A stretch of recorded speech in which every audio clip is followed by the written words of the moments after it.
வணக்கம். இன்றைக்கி இந்த வீடியோவில் ரொம்ப சுவையான சுலபமாக செய்யக்கூடிய புளிப்பு தேங்குழல், ரொம்ப சுவையான தீபாவளி பலகாரம் இன்றைக்கி நான் செஞ்சு காமிக்க போகிறேன். வாங்க பார்க்கலாம்.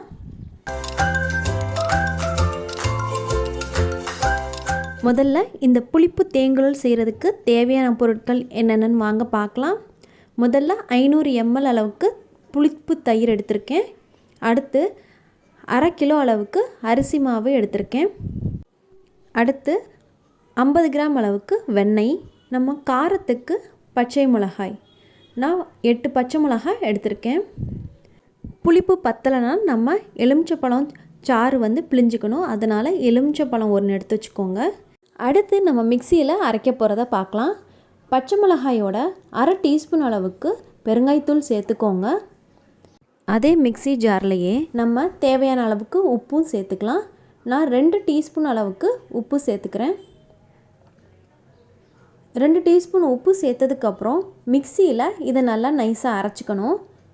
பாருங்கள், இதை நல்லா நைஸாக இன்னும் கொஞ்சம் நைஸாக அரைக்கிறதுக்காக தண்ணி சேர்க்காமல் நம்ம எடுத்து வச்சுருக்க தயிர் 500 ml தயிர் எடுத்து வச்சுருக்கோம்ல, அதுலேயே கொஞ்சமாக தயிரை எடுத்து மிக்சி ஜாரில் சேர்த்துக்கலாம். இப்போ இதை நல்லா நைஸாக அரைச்சதுக்கப்புறம் இப்போ நம்ம எடுத்து வச்சுருக்க தயிரை நல்லா கடைஞ்சிக்கோங்க.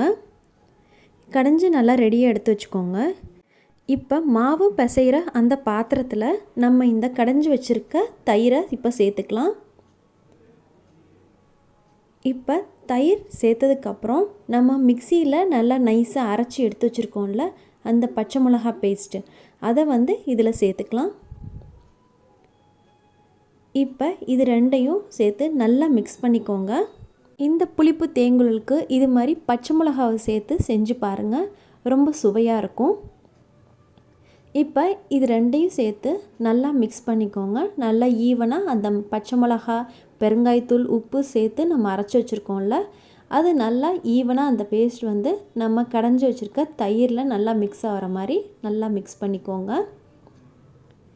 இது மாதிரி நல்லா மிக்ஸ் பண்ணதுக்கப்புறம் நம்ம 50 கிராம் அளவுக்கு வெண்ணெய் எடுத்து வச்சுருக்கோம்ல, அதை இதில் சேர்த்துக்கோங்க. வெண்ணெயை சேர்த்ததுக்கப்புறம் அதையும் நல்லா இதில் நல்லா மிக்ஸ் பண்ணிக்கோங்க.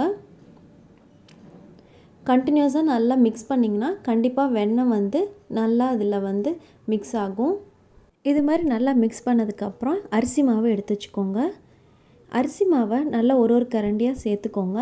நல்லா மிக்ஸ் பண்ணிகிட்டே சேர்த்துக்கோங்க.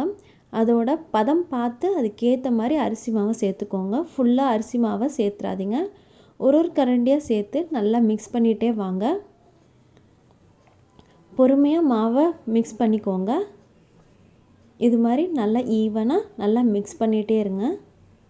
இந்த புளிப்பு தேங்குழல் பெரியவங்கலேருந்து குட்டீஸ் வரைக்கும் எல்லாருமே ரொம்ப விரும்பி சாப்பிடக்கூடிய ஸ்நாக்ஸ் ரெசிபி. இது ரொம்ப டேஸ்டியாகவும் இருக்கும். நான் சொன்ன இதே அளவுக்கு மெஷர்மெண்ட்டை செஞ்சு பாருங்கள். இப்போ பாருங்கள், நல்லா அரிசி மாவு கொஞ்சம் கொஞ்சமாக இது மாதிரி சேர்த்து நல்லா மாவை மிக்ஸ் பண்ணிகிட்டே இருக்கணும். இப்போ பாருங்கள், நான் திரும்பி கொஞ்சம் அரிசி மாவு சேர்த்துருக்கேன். நம்ம அந்த பதம் வர முடியும். நம்ம தேவையான அளவுக்கு அரிசி மாவை சேர்த்துக்கலாம்.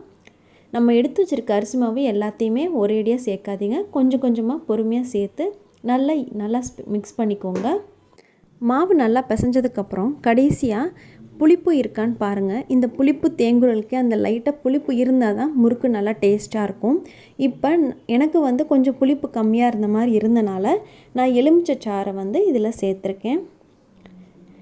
நான் ஒரு எலுமிச்சப்பழம் எடுத்து அந்த எலுமிச்சப்பழ சாறை ஃபுல்லாக இதில் சேர்த்துருக்கேன். இதில் எலுமிச்சப்பழ சாறு சேர்த்ததுக்கப்புறம் தண்ணியாக இருந்த மாதிரி இருந்துச்சுன்னா மாவு கொஞ்சமாக அரிசி மாவும் சேர்த்து நல்லா மிக்ஸ் பண்ணிக்கோங்க. இது மாதிரி மாவோட பதம் பாருங்கள், இந்த அளவுக்கு இருக்கிற மாதிரி பிசைஞ்சுக்கணும். இப்போ தேங்குழல் செய்ய மாவு ரெடி பண்ணியாச்சு. இது மாதிரி 3 ஓட்டை இருக்கிற மாதிரி இருக்க இந்த தேங்குழல் அச்சு எடுத்துக்கோங்க. இந்த அச்சில் எல்லா பக்கமும் நல்லா எண்ணெய் தேய்ச்சதுக்கப்புறம் ரெடி பண்ணி வச்சுருக்க மாவை ஃபில் பண்ணிக்கோங்க. ஃபில் பண்ணதுக்கப்புறம் இப்போ நம்ம தேங்குழல் நம்ம செய்ய ஆரம்பிக்கலாம். நல்லா எண்ணெய் சூடானதுக்கப்புறம் இந்த தேங்குழல் அச்சில் நல்லா பிழிஞ்சிக்கோங்க. பாருங்கள், எண்ணெய் நல்லா சூடாயிடுச்சு. இது மாதிரி நல்லா சுற்றி பிழிஞ்சிக்கோங்க. இது மாதிரி நல்லா சுற்றி பிழிஞ்சுக்கோங்க.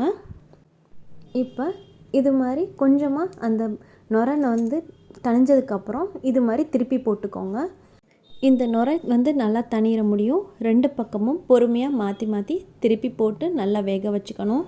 இப்போ ரொம்ப சுவையான, ரொம்ப சுலபமாக செய்யக்கூடிய புளிப்பு தேங்குழல் ரெடி பண்ணியாச்சு. மறக்காமல் இந்த தீபாவளிக்கு இந்த பலகாரத்தை செஞ்சு பாருங்கள்.